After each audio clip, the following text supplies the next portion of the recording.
तो hello friends, स्वागत है आप सभी का फिर से हमारे यूट्यूब चैनल में एक नए वीडियो में। तो आज हम लोग देखेंगे 16 अगस्त को जो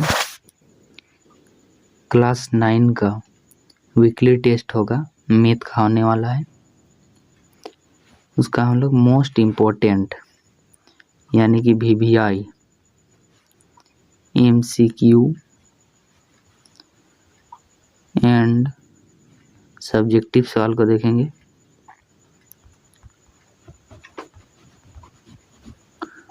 तो बने रहिएगा वीडियो में लास्ट तक, और वीडियो को ज़्यादा से ज़्यादा शेयर कीजिएगा अपने दोस्तों में। तो चलिए देखते हैं आज का पहला सवाल। इनमें से कौन एक चर वाला बहुपद है?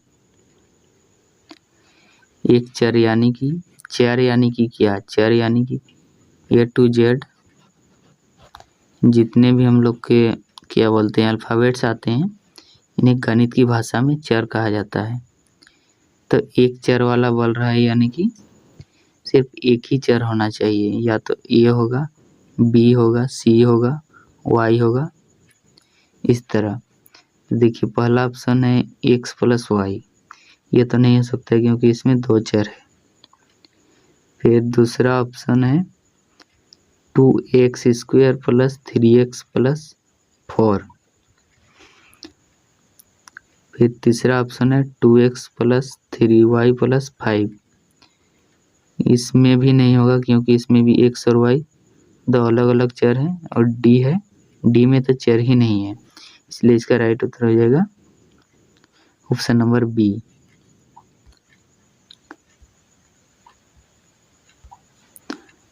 ऑप्शन नंबर B इसका राइट आंसर हो जाएगा। दूसरा नंबर का सवाल है, निम्न में कौन बहुपद है?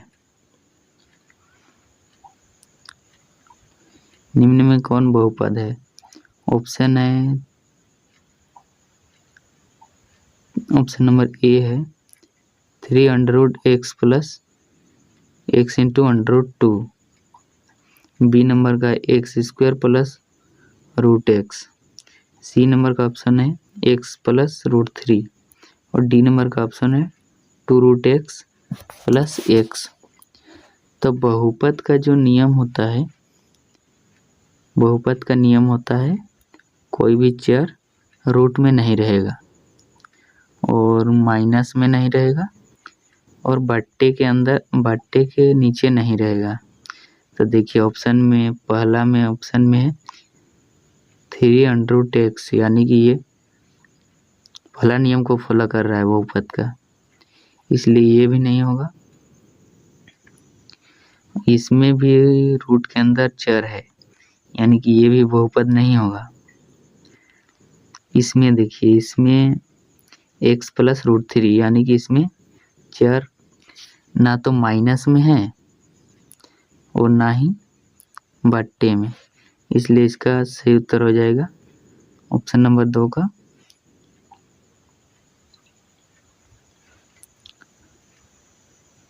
ये ऑप्शन नंबर C हो जाएगा सवाल नंबर 2 का सही उत्तर। तीसरा नंबर का सवाल है, इनमें कौन बहुपद नहीं है?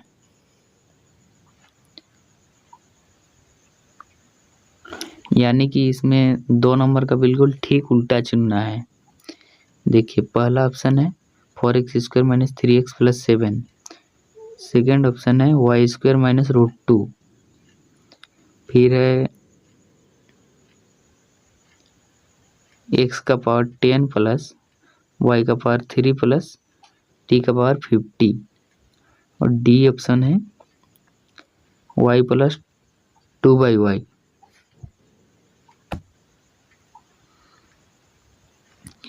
तो इसमें देखिए पहला में भी ना तो चर माइनस में है, ना ही रूट में है, और ना ही बट्टे में है, इसलिए ये भी बहुपद हो जाएगा।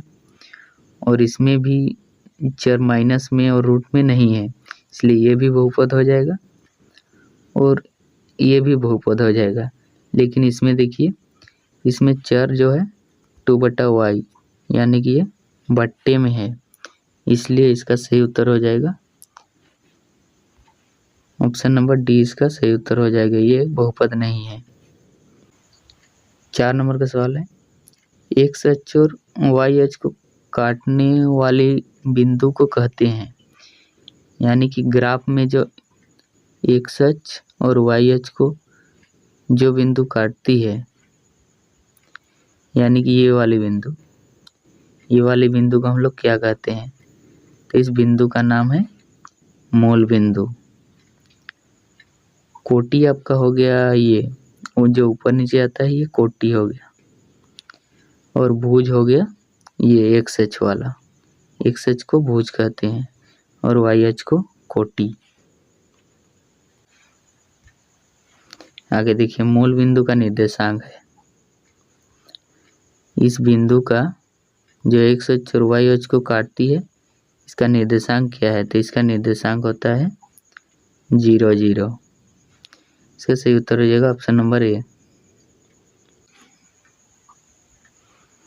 आगे है, वाई अक्ष से किसी बिंदु की दूरी को क्या कहते हैं? ऑप्शन है कोटि, भुज, चतुर्थांश, इनमें से कोई नहीं। देखिए ये रहा ग्राफ,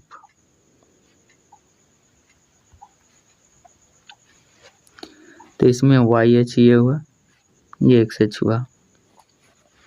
इसमें वाई अक्ष से किसी बिंदु की दूरी, यानी कि इधर की भी हो सकती है और इधर की भी, की दूरी को क्या कहते हैं? तो वाई अक्ष से जो इधर जाएगा या इधर जाएगा, वाई अक्ष का बिंदु यहाँ पर कटेगा, यानी कि एक्स अक्ष के इधर, इसलिए वाई अक्ष से किसी बिंदु की दूरी को भुज कहते हैं। और एक्स अक्ष से किसी बिंदु की दूरी को बोलेगा तो कोटि। ठीक है, इसके विपरीत होगा। वाई अक्ष बोला है इसलिए इधर जाएगा, यानी कि ये भुज हो जाएगा। इसका सही उत्तर हो जाएगा ऑप्शन नंबर बी। चतुर्थांश तो ये चारों भागों को कहते हैं।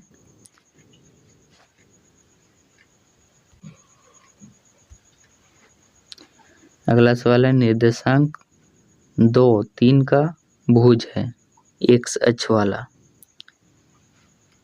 तो जो पहले होता है वो एक्स अक्ष वाला होता है, ये 2 और ये 3, 2 3। तो इसका सही उत्तर हो जाएगा ऑप्शन नंबर ए। जो आगे में होता है वो एक्स वाला होता है, उसे ही हम लोग भुज कहते हैं, ये एक्स निर्देशांक को।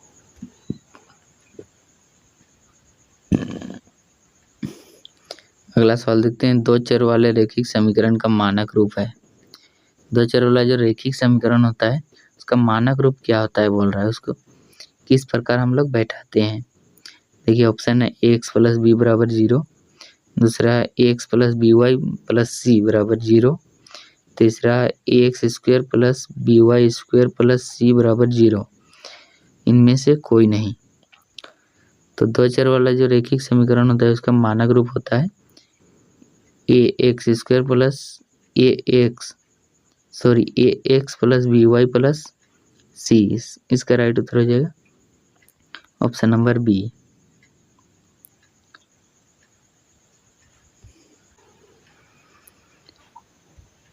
अगला नंबर का सवाल है, इनमें से कौन दो चर वाला रैखिक समीकरण है। रैखिक समीकरण का मतलब होता है जिसका घात 1 हो, यानी कि एक घात को नहीं लिखा जाता, इसलिए सिंपल है। देखिए पहला ऑप्शन है 2x प्लस 5 बराबर 0, दूसरा है 3x प्लस 2 इक्वल टू 0, तीसरा है 5 इक्वल टू 2x, और चौथा है 2x plus Y equal to 7। तो इसमें रैखिक समीकरण बोल रहा है और दो चर वाला बोल रहा है, यानी कि दो चर होना चाहिए समीकरण में। तो इसमें देखिए एक चर है x, इसमें भी x एक चर है, इसमें भी x एक चर है, लेकिन इसमें वो x और y दो चर है, इसलिए इसका सही उत्तर हो जाएगा ऑप्शन नंबर डी।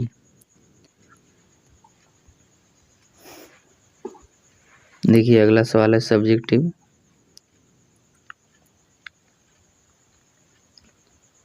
बहुपद की घात ज्ञात कीजिए, यानी कि ये एक बहुपद दिया गया है, इसका घात ज्ञात करना बोल रहा है।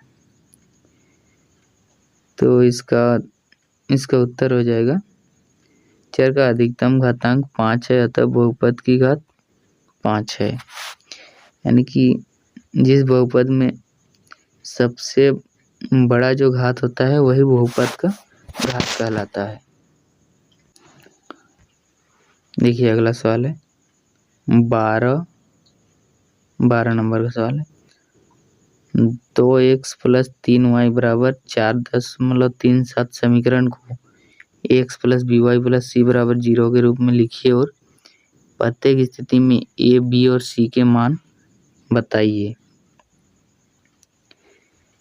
यानी कि इस समीकरण को बहुपद के मानक रूप में लिखना है और a, b और c का मान निकालना है। तो देखिए कैसे निकालेंगे हम लोग।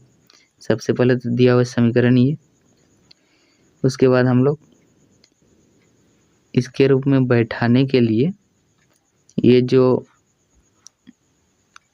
4.37 है इसको बराबर के इस पार ले जाएंगे तो माइनस में हो जाएगा और बराबर के इस पार 0 लिखेंगे। फिर ये तो इसके रूप में आ गया। देखिए फिर ये वही बैठाएंगे समीकरण को x प्लस यहाँ x हो गया, यहाँ y होना चाहिए, यहाँ y होना चाहिए। फिर तो यहाँ इसका देखिए मान निकल गया। यहाँ a का मान हो गया 2, b का मान हो गया 3 और c का मान हो गया -4.37। देखिए अगला सवाल है x = -1 पर बहुपद